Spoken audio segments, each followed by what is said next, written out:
di fàtte di abonné wu ci seen chaîne bi di Seny Info 7 TV. Monsieur le procureur de la République, nous sommes venus ici vous dire que nous n'avions pas peur.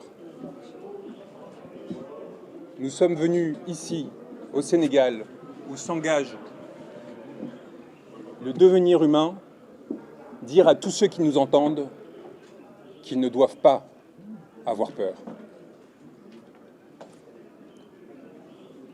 Ousmane Sonko, porteur de l'espoir du grand peuple des déshérités, a été arrêté. Ce n'est pas le cas de l'espoir qui se levait à ses côtés. Cet espoir que les balles n'ont pas réussi à détenir résonne par-delà ces contrées.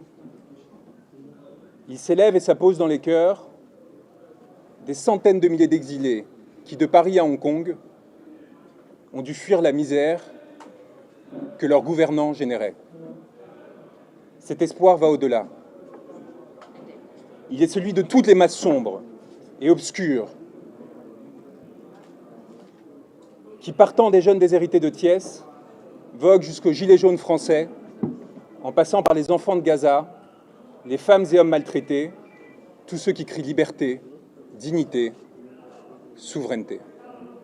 ñoom Juan ñoom la ñuy tuddee la nouvelle gauche. xam nga on a connu la gauche historique.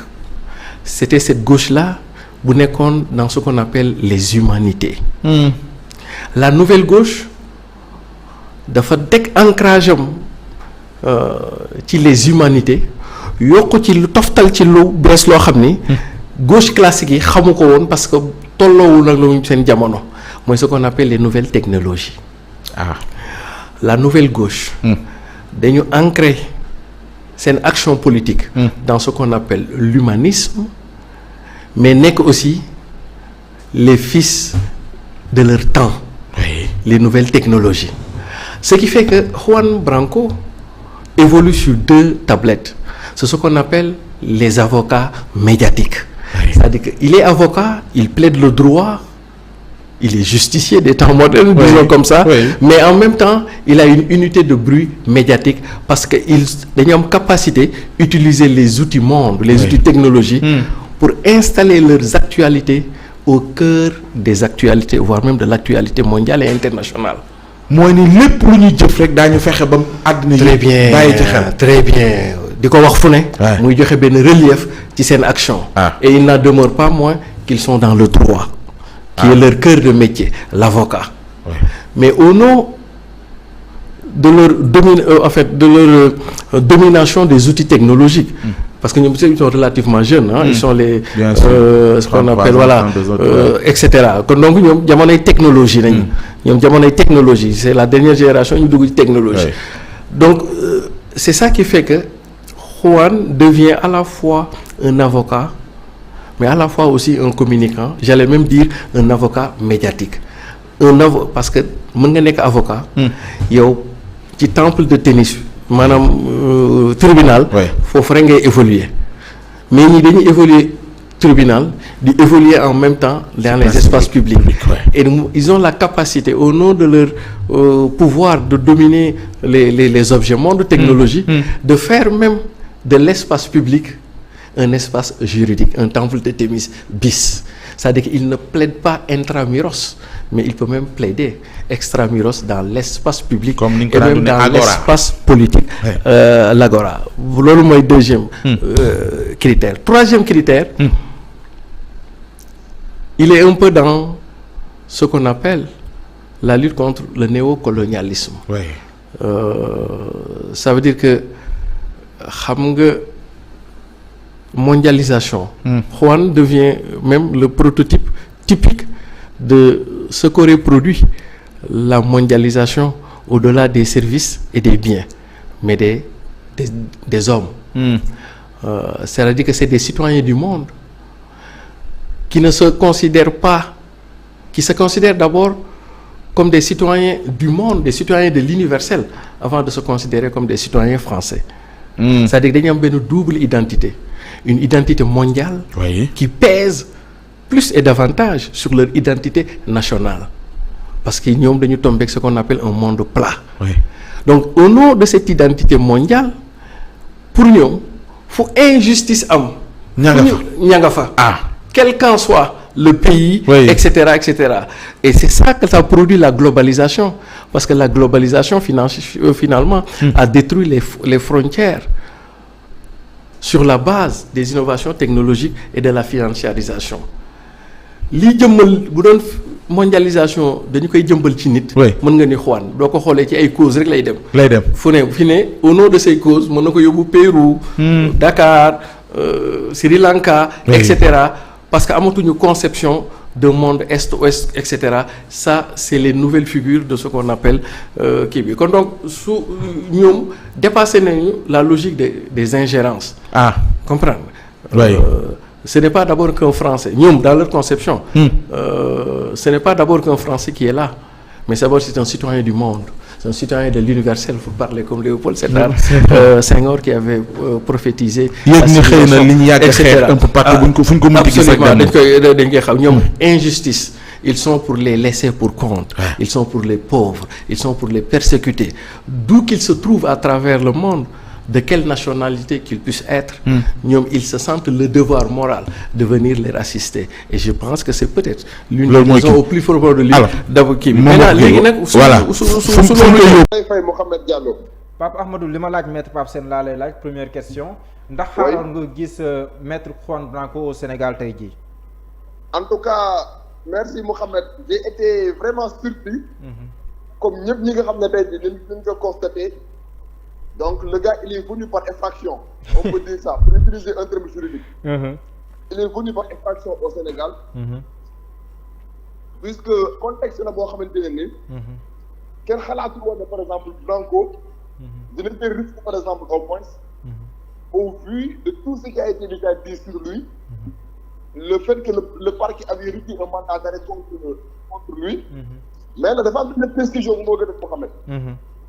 Je vois des Sénégalais yi wax ne on avait lancé un mandat d'arrêt. On n'avait pas lancé un mandat d'arrêt. Le procureur il avait requis un mandat d'arrêt. Attention. Les deux ne sont pas les mêmes. waaw tekkil ñu ko nga tafsiroon ñu ko waaw faram-fàccee ko. waaw parce que xam nga boo waxee lancer mandat d'arrêt bu fekkoon dañoo lancer un mandat d'arrêt buy fouler le tarmac de l'aéroport du Sénégal bu boobaa autorité dañu am possibilité jàpp ko jébbal ko le procureur. Mais quand le procureur, par exemple, faisait ce communiqué-là, il avait requis un mandat d'arrêt. Ça veut dire quoi? Réquisition, muy demande, da ngay demander. Dafa demander un juge d'instruction bi nekk France mu accepter mandat d'arrêt boobu noonu. Tant que le juge d'instruction accepte le mandat d'arrêt boobu noonu, mënu ko exécuter. C'est ce que les gens ne comprennent pas. Il y a une différence entre lancer un mandat d'arrêt et requérir un mandat d'arrêt. Dans la situation factuelle, le procureur, à travers son communiqué, il n'avait pas lancé un mandat d'arrêt, mais il avait requis un mandat d'arrêt. Autrement dit, il avait demandé à ce que le juge d'instruction français accepte de livrer Juan Branco pour qu'il soit jugé au Sénégal. Mais est-ce que le procureur a reçu la réponse du juge d'instruction français? Ça, c'est une autre interrogation. Voilà. D'accord. Mais selon certaines informations yu ñu am ñun mooy l'État va traquer Juan Branco, l'arrêter en exécution du mandat d'arrêt international ñun ñuy wax ne la police et la gendarmerie sont à ses trousses mooy maanaam ñu ngi koy wër loolu xibaar la boo xam ne nii am nañ ko léegi. En tout cas cette information ne m'est pas encore parvenue mais en tout cas ce serait vraiment scandaleux de le faire parce que aussi li gën a rafet. Comme que c'est un avocat. Donc je ne sais pas maintenant dans quelles conditions il a réussi à entrer par effraction au Sénégal. Je ne sais pas ba xam s'il est passé par la voie aéroportuaire ou bien par la voie terrestre. Jusqu'à présent, nous ne sommes pas édifiés sur le procédé utilisé par Branco pour pouvoir venir au Sénégal. Mais en tout cas, ne serait-ce que tey jii respecter la profession d'avocat, d'autant plus que le gars bi ñu ñëwee lépp loo xam ne dañu def comme discours nekkul lenn loo xam ne au moins lui ko pensé. Il a juste rappelé son serment, l'avocat qu'il est pour défendre quelqu'un boo xam ne nii dafa gis ne day subir une injustice. Donc yaakaar naa ne Sénégal warul a mën a nekk dans une situation di jàpp benn avocat international boo xam ne il est juste venu au Sénégal pour défendre un client, d'autant plus que on a toujours reconnu le Sénégal pour son hospitalité, la teranga sénégalaise entre autres. Donc je crois que les autorités ne doivent pas commettre l'erreur d'appréhender Juan Branco, ne serait-ce que tey jii pour préserver la dignité de l'avocature.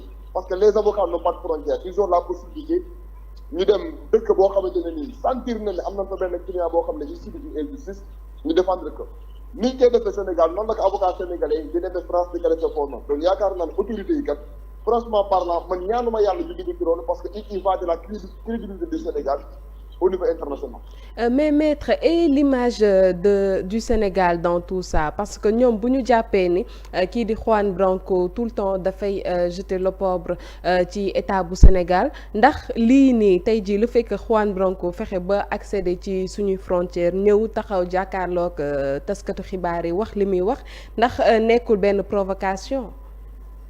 En tout cas il a longtemps défié les autorités sénégalaises léegi nag.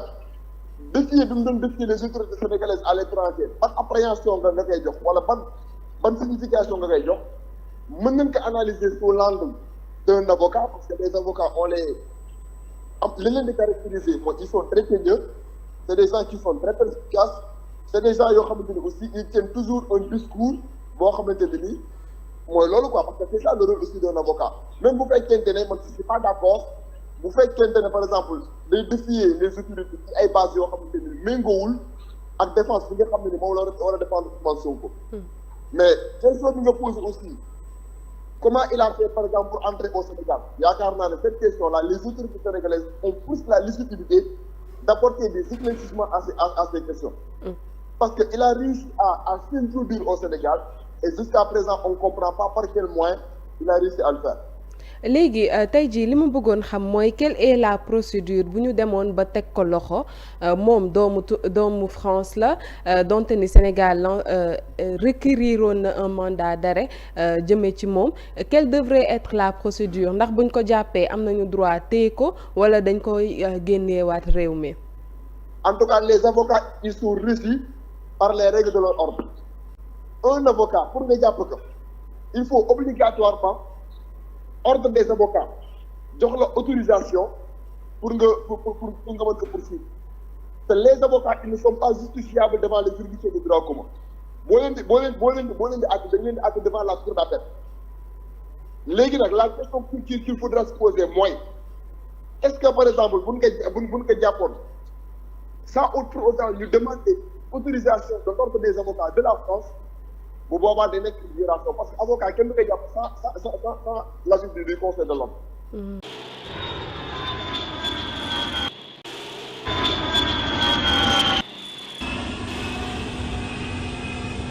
bu leen di fàtte di abonné wu ci seen chaîne bi di Seni Info 7 TV.